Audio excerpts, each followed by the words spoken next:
All right, good to know you're still with us. We continue our Impact conversation. We have joining us a journalist, Ezinne Aninwe. She has taken the vaccine as well. Ezinne, you're welcome to Breakfast Central.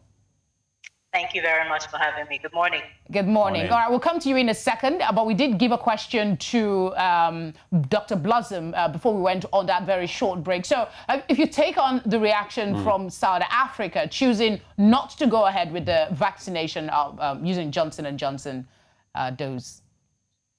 Okay, so South Africa has a unique situation. We know there's a South African variant, the B137151 variant, which has actually been shown in research to not be as, the viral vector vaccines are not as effective against those variants, like the messenger RNA vaccines, the Pfizer vaccine and the Moderna vaccine. So I think by the time they weighed the adverse events of blood clots in some individuals, with the fact that that vaccine is not as efficacious against that variant, I think they made the decision to halt those vaccines.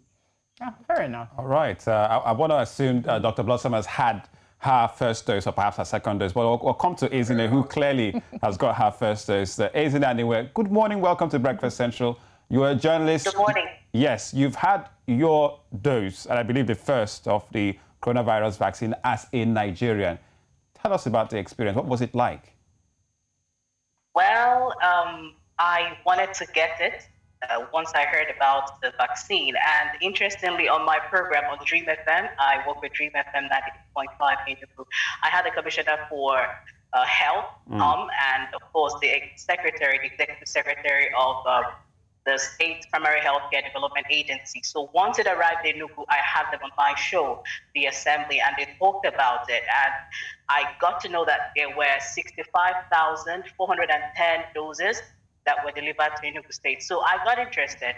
And once it was time for the VIPs to take, because they talked about people taking it in phases. Now, it's not a Nigerian thing. It's a global thing. So after the healthcare workers, then it got to the point where the very important persons should take it so as to influence others to see the need or to have confidence and take it. So I went for it. I went to the office of the agency, or the agency rather. That was where I went to take the vaccine.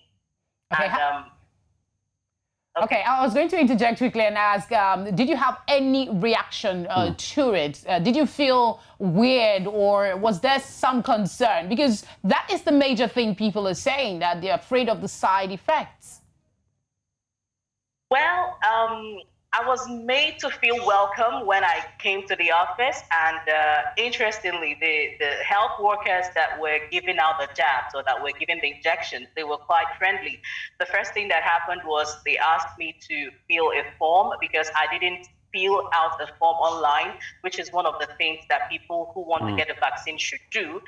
So they had to do that quickly for me. I filled the form, and they filled out my details online, and I was asked to take a picture, or they took a picture of me first of all before they asked me to give someone my phone to take a picture or video of me getting the jab. I apologize to keep interrupting you, Ezinne, because we're time pressed. So I'll just quickly ask if you had any adverse reaction to the vaccination. It's been a minute you took it. No, Okay. I didn't. But the only thing I felt was just the heaviness of the arm. I took it at my left arm, and that was just it at that point. But then I observed that a lady who was there, she said, an elderly lady, she said she felt somehow. And I also noticed one other lady that said she felt feverish. But I didn't feel that. Yes. So she made it known to the healthcare workers there, and she was advised to take analgesic when she gets home. So it's different for people. Okay. I didn't feel feverish. I just felt heaviness of arm, which is normal for me because I also had a vaccine last year. That's for hepatitis. So it's quite the same feeling I had, yes. Yes. Okay, we can just let you go without speaking to Blossom quickly. Your thoughts, is this reaction she mentioned within the range of what you have heard so far with vaccination in Nigeria? If you can say that in 30 seconds, please.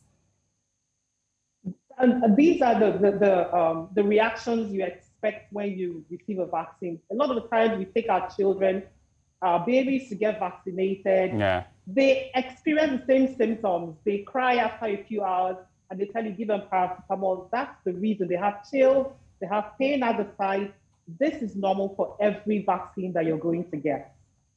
All right, Dr. Blossom, thank you so much. I want to confirm again, you've had yours, right, Dr. Blossom, your vaccine?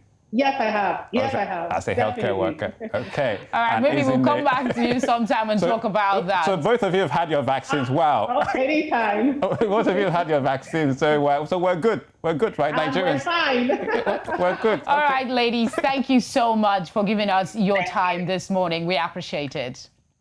Thank you very much. Thank you for having me. Yeah. All right, that was quite lovely, you know. I honestly, I've registered online. I don't know why they have not called me. I'm a journalist. I'm an essential worker. I go out all the time, and I need to be vaccinated. Yeah, but at the same time, just like what Dr. Blossom talked about, the first dose and second dose, because we've not received yet another batch At yet, least let me get the first dose now. I want to be vaccinated, though. I hug people a lot, so I don't give them COVID in case I have it. Yeah, and the demography of people, and it does seem like a couple of young people have had it. You know, I was expecting older people to, you know, to be offered it, and you know, it's been finished by now because we've taken care of all our elderly and, you know, most vulnerable. Anyway, quite an interesting discourse right here on Breakfast Central.